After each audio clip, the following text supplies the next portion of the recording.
Malaysia has just made an unexpected decision for its Air Force. After failing to acquire Kuwait's F-18 fighter jets, all eyes are now on Sweden's Gripen. But here's the big question. Why lease instead of buy? Is this a temporary fix or part of a bigger long-term strategy? Let's uncover the hidden factors behind this move that could reshape Malaysia's air power. A turning point for Malaysia's Air Force. Kuwait's F-18 slipped away, and now Gripen enters the stage. But the real question is, can leased jets provide the power Malaysia needs? Will this strengthen the country's defense or create new challenges? And most importantly, what's the untold story behind this sudden strategy shift? Today, we reveal the truth that many aren't talking about. Malaysia's defense story is starting to look like a never-ending drama. One failed deal after another, and now a brand new twist.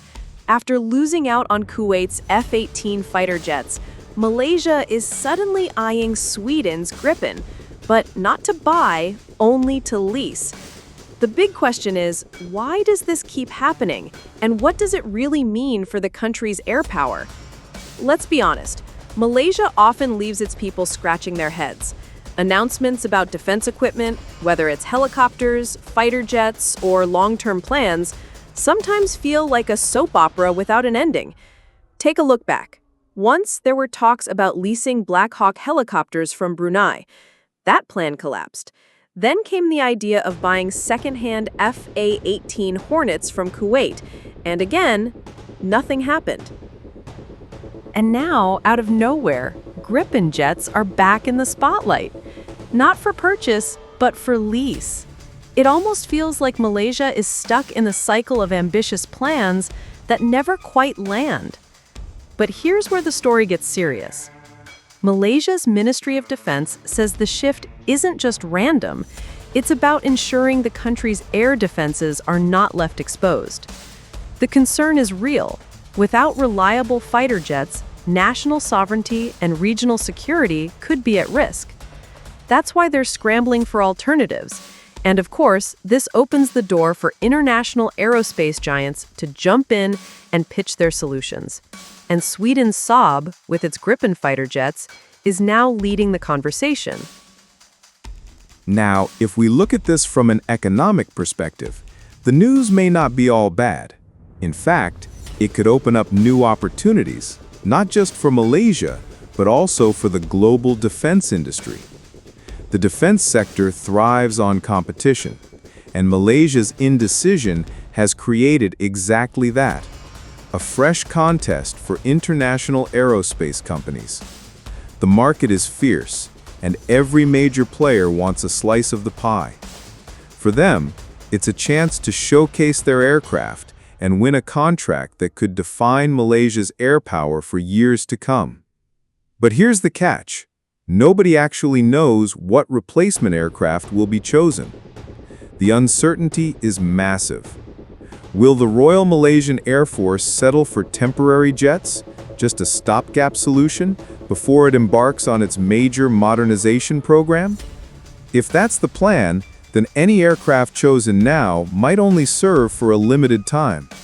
And in that case, leasing could become the government's preferred strategy, just like we saw recently with transport helicopters.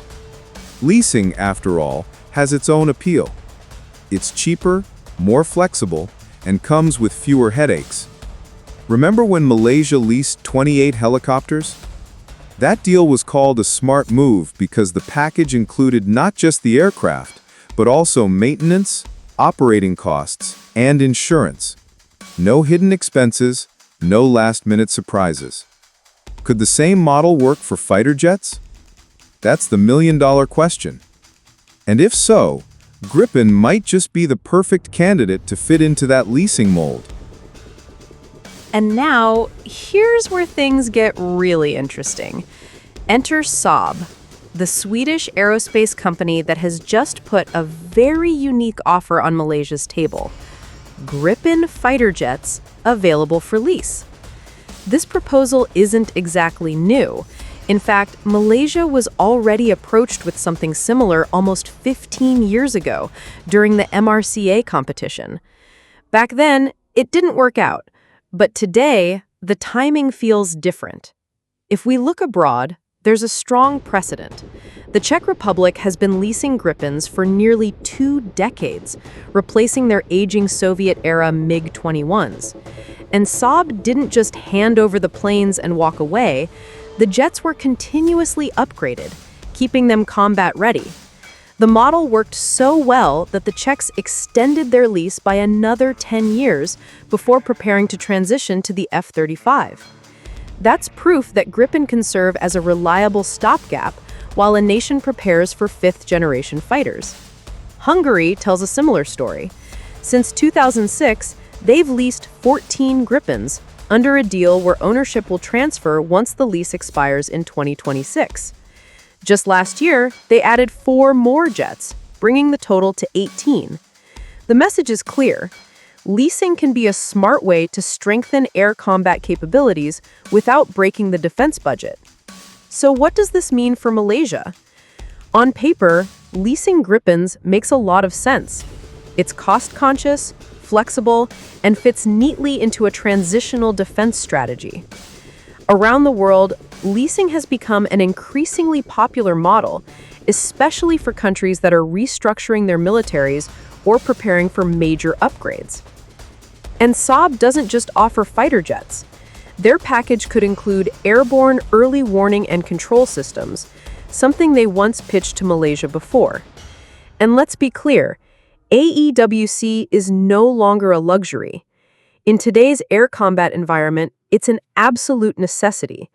If Malaysia gets both Gripens and AEW&C bundled in the same lease, that could dramatically transform the nation's air defense posture. Looking at models from countries like the Czech Republic and Hungary, one thing becomes clear. Leasing advanced fighters isn't just about saving money. It's about making the entire system more structured. Training, maintenance, even technology transfer, everything becomes more predictable and streamlined. It's cost-effective, but also highly practical. Malaysia has already taken steps toward modernization. Through the LCA program, the Hawk 208 fleet is being replaced with Korea's FA-50M. But here's the gap. Those jets aren't enough to cover all operational needs.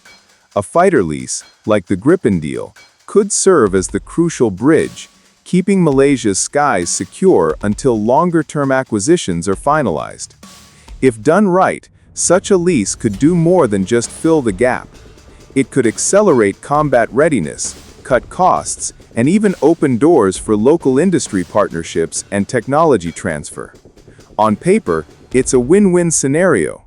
But here's where the suspense comes back.